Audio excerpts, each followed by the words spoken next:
Kurt Naebig is a Buffalo Theatre Ensemble member who is directing the company's first play of their 17-18 season, The 39 Steps. This fast-paced whodunit farce, made famous by Alfred Hitchcock early in his career, is sure to be a thrilling start to BTE season. Welcome to the show, Kurt.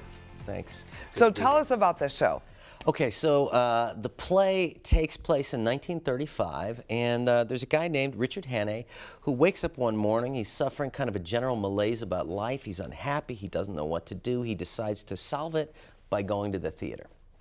And while he's at the theater, he runs into a mysterious, intriguing, beautiful woman with a German accent who begs him for help.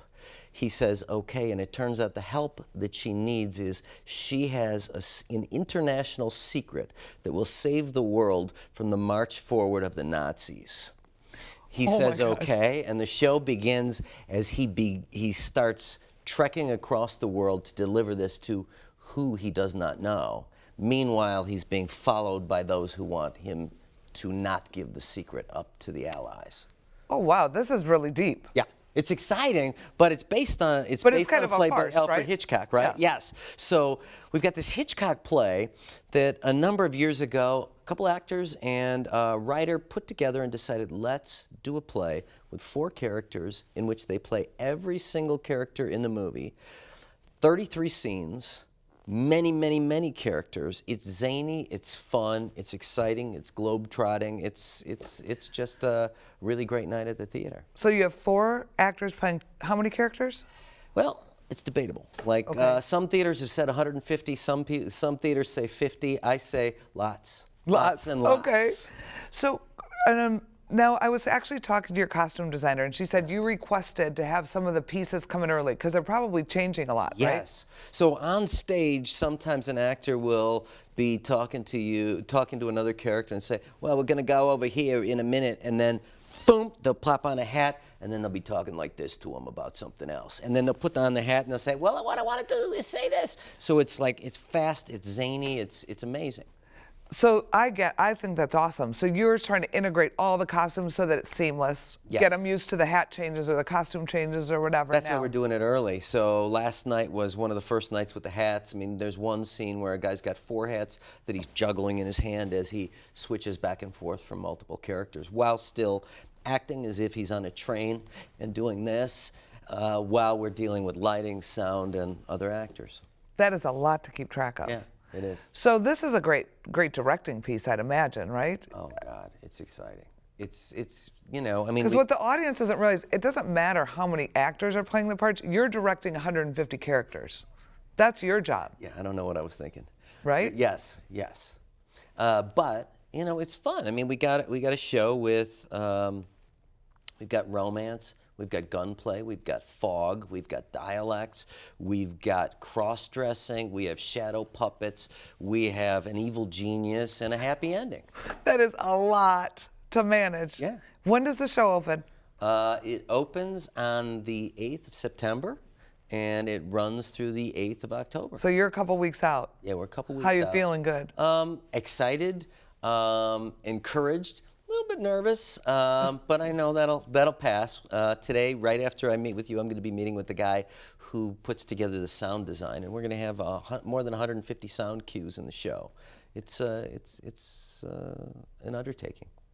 Well, you do a great job. I've seen one of your shows before, and I like that you layer a lot of things, like the sound and the costumes, and I think that's what gives the show depth, right? Yes. You know, it's not just up to the actor, it's all the costume and the lights and the sound. Everything is helping us as an audience know we're in a new place, we're in a new character. Exactly. Everything supports, and I think that's what makes Buffalo Theatre Ensemble an ensemble, the fact that, you know, everybody's working together to integrate this and make a piece of art that involves a number of talented people.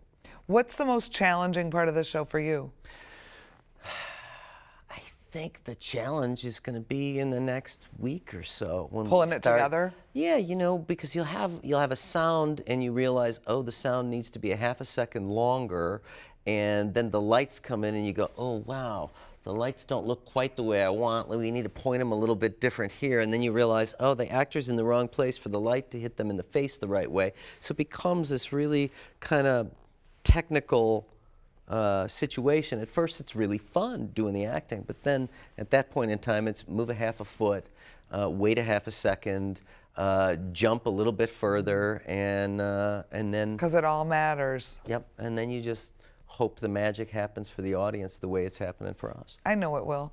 You know, BTE, you've been up a year now. Right. And you're an ensemble member. How long have you been in the ensemble? I think I've been an ensemble member since about 1993. It's a while. Back a long time, yeah. And I'm older than I look, I think, I hope. No, you look great. So, Kurt, do you enjoy being more on stage or behind, or directing, or what's your favorite It's funny. hat to wear? I'm going to be acting in the next show, Time Stands Still. I love acting. I love that show. Good, I'm glad. Right, good. I love acting.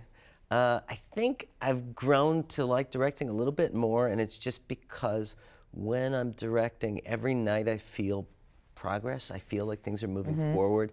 And as an actor, I'm a little bit neurotic, and I always feel like I'm never going to get there before opening. So I spend a lot of time kind of internally upset. And I don't feel that much when I'm directing. You have a little more confidence? Yeah. It's fun too. Yeah. It's fun to see everybody else grow. And if you're doing comedy, you show up and you laugh like crazy all night long, and then you go home and sleep, and then you wake up the next day and you laugh some more. That is true. That's awesome. That's Yes. a great way to look at it.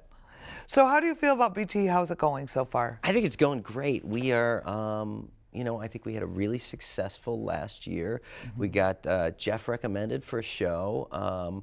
Our audience attendance is as good as it's ever been, and we got a great slate of shows for this year. I think it's actually come in strong, really strong, because I think a lot of people are like, well, they're gonna have to build back up, and it was just like, bam, it came right back. Oh, we had extra energy after that little break. Yeah. Kirk, thank you so much for coming on the show. We wish you the best of luck. I know it's gonna be a huge hit. It's been a pleasure. Thank you. The 39 Steps will be in the MAC in the Playhouse Theater September 7th through October 8th. Performances will begin at 8 p.m. Thursday through Saturday and at 3 p.m. on Sundays. Tickets can be purchased at the McIntosh Arts Center box office or online at themac.org, or just call 630-942-4000. Visit the MAC in September for our first National Theater Live screening of the season. No Man's Land is a Harold Pinter classic. It's played to sold-out audiences in London and starred the dynamic Ian McKellen and Patrick Stewart. Screenings are on the 14th at 7 p.m. and the 17th at 2 p.m. Sure to be impressive and engrossing, Boston Globe journalist Mike Resendez comes to the MAC on October 3rd at 7 p.m. to share about his role in uncovering one of the greatest controversies in modern history that inspired the Academy Award-nominated film Spotlight. Backed by popular demand on October 13th at 7:30 p.m., the Hitmen will once again provide a night to remember as they play their way through the hits from famous collaborators like Carole King, Cat Stevens, Frankie Valli, Carly Simon, The Who, and more.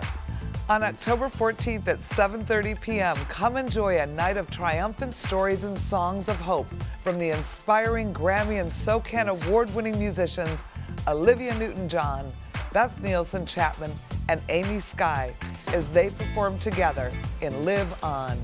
Then, on October 15th, in an event which is sure to delight the whole family, the martial artists and acrobats of Tai Jin of the People's Republic of China will amaze audiences with incredible acrobatic, magical, and physical feats for 2 performances at 2 p.m. and 6 p.m.